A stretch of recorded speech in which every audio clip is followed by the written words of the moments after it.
¿Te has preguntado alguna vez por qué hay días en los que todo parece tener peso, aunque nada haya cambiado realmente? No te pasó nada concreto, no hubo una mala noticia, no tuviste una discusión. Y sin embargo hay algo en el aire, en tu cuerpo, en la forma en que percibes la luz de la tarde, que convierte el día entero en algo denso, como si todo costara un poco más de lo que debería costar, y te preguntas si eso que sientes es real, o si simplemente es tu mente construyendo algo que no está ahí. Pero entonces, ¿qué significa que algo esté ahí, si lo único que tienes para comprobarlo es precisamente esa mente que ahora dudas? Nietzsche pasó gran parte de su vida pensando en esto, no como filósofo encerrado en conceptos abstractos, sino como alguien que vivía en su propio cuerpo las consecuencias de interpretar el mundo de cierta manera, y lo que descubrió, o más bien lo que intuyó con una claridad brutal, es que la vida no es algo que ocurre afuera, y tú simplemente la observas. La vida es el resultado de cómo tu organismo entero, tu cuerpo, tu sistema nervioso, tus experiencias acumuladas, tus hábitos de pensamiento, traducen cada estímulo en una versión particular de la realidad. Y esa versión no es la realidad, es tu realidad, y no hay forma de salir de ella para comprobar si lo que percibes es lo que realmente está pasando. Porque todo lo que puedes conocer ya pasó por el filtro de tu interpretación. Esto no es solo una idea filosófica, es algo que puedes observar en ti mismo ahora mismo. Piensa en la última vez que estabas cansado, no solo físicamente sino mentalmente agotado. ¿Recuerdas cómo cambiaba todo? La misma conversación que en otro momento te hubiera parecido interesante de repente te resultaba insoportable. La misma música que normalmente disfrutas se sentía como ruido, y no era que la conversación o la música hubieran cambiado. Lo que cambió fue tu estado interno, tu capacidad de procesar, tu disposición corporal, y ese cambio reconfiguró por completo tu experiencia. Nietzsche llamaba a esto perspectivismo, pero no como un juego intelectual, sino como una descripción de cómo funciona realmente la existencia humana. Siempre estás mirando desde algún lugar, desde algún estado, desde alguna necesidad, y ese lugar desde el que miras determina lo que ves. La neurociencia contemporánea ha confirmado algo parecido. Tu cerebro no recibe pasivamente información del mundo y la reproduce como una cámara. Lo que hace es generar constantemente predicciones sobre lo que va a ocurrir, basándose en tu experiencia pasada. Y luego ajusta esas predicciones según lo que realmente sucede, pero el punto clave es que lo que experimentas como realidad es en gran parte esa predicción, no el estímulo en sí mismo.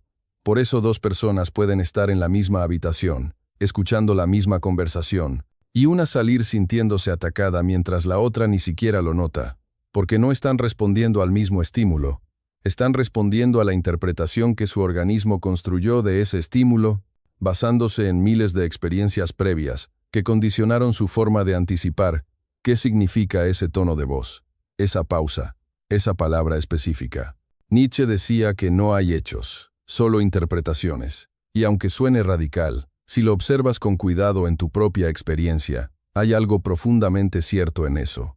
No porque la realidad no exista, sino porque tu acceso a ella siempre está mediado por tu cuerpo, por tu historia, por tu estado presente. Y esa mediación no es transparente, no es neutral, está llena de hábitos, de anticipaciones, de reacciones automáticas que se formaron sin que te dieras cuenta, y que ahora operan silenciosamente determinando qué notas y qué ignoras, qué te afecta y qué no, qué posibilidades ves y cuáles ni siquiera aparecen en tu radar. Piensa en cómo te levantas por la mañana. Hay días en los que abres los ojos y ya sabes que algo no está bien.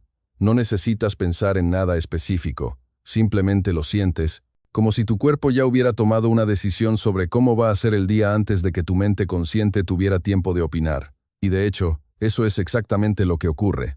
Tu sistema nervioso ya está evaluando, ya está interpretando señales internas, niveles de energía, estados hormonales, residuos de sueño incompleto, y todo eso configura un tono emocional de fondo, que luego va a colorear cada experiencia que tengas ese día. No porque el día sea objetivamente bueno o malo, sino porque tu organismo ya preparó un filtro a través del cual vas a procesar todo lo que venga. Esto no significa que seas prisionero de tus estados internos, pero sí significa que no puedes actuar como si no existieran. Puedes notar que estás interpretando, Puedes observar que tu percepción en este momento está condicionada por algo que tal vez no tiene que ver con lo que está pasando ahora, sino con cómo llegaste hasta aquí. Y esa simple observación ya cambia algo, no lo soluciona, no lo elimina, pero lo hace visible. Y lo visible se puede trabajar, lo invisible solo te arrastra. Nietzsche hablaba de la voluntad de poder. Y la mayoría de la gente malinterpreta esto como un deseo de dominar a otros. Pero lo que realmente estaba señalando es algo mucho más básico, más corporal, es el impulso fundamental de todo organismo vivo, por mantener y expandir su propia existencia, por interpretar el mundo de una manera que le permita seguir funcionando. Y esto ocurre en todos los niveles, desde lo biológico hasta lo psicológico. Tu cuerpo constantemente está organizando la experiencia de una forma que le permita conservar energía, evitar amenazas, buscar recursos, y gran parte de lo que experimentas como tu vida mental, tus emociones, tus pensamientos, es en realidad el resultado de ese proceso de organización. No eres tú pensando libremente, eres tu organismo entero tratando de navegar un entorno complejo, con los recursos limitados que tiene disponibles en este momento. Y aquí está uno de los puntos más importantes que Nietzsche vio con claridad. La mayoría de lo que haces no lo decides conscientemente.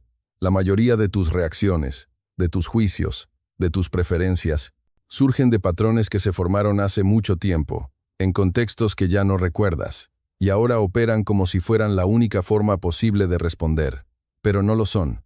Son solo la forma que aprendiste, la forma que tu cuerpo automatizó porque en algún momento fue útil, y ahora se repite sin que tengas que hacer nada, y eso es eficiente, te ahorra energía, te permite funcionar sin tener que decidir cada segundo qué hacer. Pero también te vuelve predecible, te vuelve repetitivo, te atrapa en formas de vivir que tal vez ya no sirven, pero siguen ahí porque son lo conocido, porque tu sistema nervioso prefiere lo predecible a lo nuevo, incluso si lo predecible es incómodo. Esto no es filosofía abstracta. Esto es algo que puedes observar en cualquier hábito que tengas. Piensa en cómo respondes cuando alguien te critica. ¿Qué pasa en tu cuerpo antes de que puedas pensar en una respuesta? Hay una reacción inmediata, una tensión, una contracción, tal vez en el pecho, tal vez en el estómago, y esa reacción ya está interpretando la crítica como una amenaza, ya está activando una respuesta defensiva. Y todo eso ocurre antes de que tu mente consciente tenga tiempo de evaluar si la crítica tiene sentido o no, si viene de alguien cuya opinión te importa o no, si realmente necesitas defenderte, o si podrías simplemente escuchar, pero tu cuerpo ya decidió, ya reaccionó, y ahora tu mente tiene que trabajar con esa reacción, tiene que justificarla, tiene que encontrar razones por las que sentirse atacado era la respuesta correcta. Y así es como terminas defendiendo posiciones que ni siquiera elegiste, simplemente porque tu organismo respondió automáticamente, y tu mente se alineó después. Nietzsche llamaba a esto la fisiología de la moral, la idea de que lo que consideras bueno o malo, correcto o incorrecto, no surge de principios universales ni de razonamientos puros, sino de tu constitución corporal, de tu historia personal, de los valores que absorbiste sin cuestionarlos en tu infancia, de las reacciones que se volvieron automáticas porque en algún momento fueron recompensadas o porque evitaron algo doloroso. Y esto no significa que no existan valores genuinos o que todo sea relativo, significa que tus valores están encarnados, están en tu cuerpo, no solo en tu cabeza. Y eso implica que cambiar lo que valoras, cambiar cómo respondes, no es solo cuestión de pensar diferente, requiere cambiar patrones físicos, requiere que tu cuerpo aprenda algo nuevo. Y eso toma tiempo, toma repetición, toma estar dispuesto a sentir la incomodidad de responder de una forma que todavía no es automática. Hay algo inquietante en darse cuenta de esto. Porque durante toda tu vida probablemente creíste que eras tú el que tomaba las decisiones. Que eras tú el que elegía cómo pensar, cómo sentir, cómo actuar, y luego empiezas a notar que gran parte de lo que llamas tú es en realidad un conjunto de automatismos, de respuestas condicionadas, de interpretaciones heredadas, y la pregunta entonces es, ¿quién eres realmente? ¿Qué queda cuando empiezas a ver que muchas de tus reacciones no son realmente tuyas, sino que son patrones que se instalaron sin que te dieras cuenta? Y esta pregunta no tiene una respuesta reconfortante. No hay un yo esencial esperando debajo de todo esto. Lo que hay es un proceso, un organismo constantemente interpretando, constantemente ajustándose, constantemente creando una sensación de continuidad que llamamos identidad. Pero esa identidad no es una cosa fija, es más bien un hábito, una forma repetida de organizar la experiencia que se siente, como si fuera un núcleo sólido, pero que en realidad es fluida, cambiante, dependiente del contexto. Nietzsche hablaba de devenir, de llegar a ser, y lo que estaba señalando es que la vida no es un estado al que llegas, no es algo que resuelves, y luego ya está. La vida es el proceso mismo de cambio, de transformación, de interpretación constante, y la mayoría de la gente vive como si estuviera tratando de llegar a algún lugar definitivo, a algún punto en el que finalmente las cosas estarán bien, en el que finalmente serán quienes se supone que deben ser. Pero ese punto no existe, no porque la vida sea cruel, sino porque la naturaleza misma de estar vivo es estar en movimiento, estar respondiendo, estar ajustándose, y cualquier intento de fijarte en una identidad rígida, en una forma definitiva de ser, es en realidad una forma de resistirte al flujo de la experiencia, y esa resistencia es lo que genera sufrimiento. No el cambio en sí mismo, sino tu negativa a cambiar, tu apego a una versión de ti que tal vez funcionó en el pasado, pero que ahora te limita. Y aquí está la paradoja. Para vivir bien, para vivir con menos sufrimiento, no necesitas encontrar la verdad absoluta sobre quién eres o qué significa la vida. Necesitas volverte más flexible en cómo interpretas, más consciente de que estás interpretando, más capaz de notar cuando te aferras a una forma de ver las cosas, simplemente porque es familiar, no porque sea útil. Y esto no es algo que logras de una vez y para siempre, es algo que haces momento a momento, es una práctica, es una forma de estar atento a tu propia experiencia sin intentar controlarla completamente, sin intentar forzarla a ser algo distinto de lo que es, pero tampoco sin resignarte pasivamente a que las cosas son como son y no hay nada que hacer. Nietzsche decía, amor fati, amor al destino. Y esto suena a resignación. Suena como si estuviera diciendo que aceptes todo pasivamente. Pero lo que realmente estaba proponiendo es algo más radical. No es que aceptes las circunstancias externas y te rindas. Es que aceptes que las circunstancias externas siempre van a estar ahí. Siempre va a haber cosas que no puedes controlar, y que tu única verdadera libertad está en cómo respondes, en cómo interpretas, en cómo te relacionas con lo que ocurre. Y eso no es poco. De hecho, es todo. Porque tu experiencia de la vida no está determinada por lo que te pasa, sino por cómo procesas lo que te pasa. Y aunque no puedas controlar completamente ese procesamiento, sí puedes aprender a observarlo, sí. Puedes aprender a notar cuándo estás reaccionando automáticamente y cuándo tienes espacio para responder de otra manera. Esto no va a solucionar tu vida. No va a hacer que de repente todo sea fácil. No va a eliminar el cansancio, ni la frustración, ni los días en los que nada tiene sentido, pero puede hacer que esos días se sientan diferentes.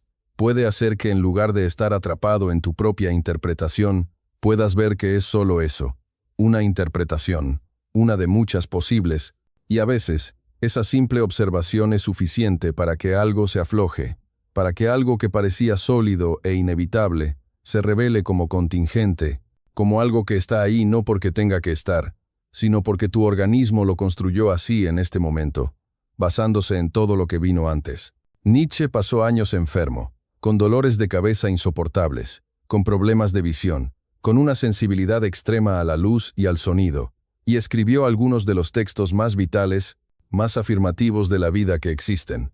Y esto no es una contradicción. Es precisamente porque vivió en su propio cuerpo el peso de la existencia que pudo hablar con tanta claridad sobre lo que significa vivir, sobre lo que significa interpretar, sobre lo que significa seguir eligiendo la vida, incluso cuando la vida es difícil. No porque haya una recompensa esperando, no porque haya un sentido oculto que justifique todo, sino simplemente porque la alternativa es rendirse, es dejar de interpretar, es dejar de ser.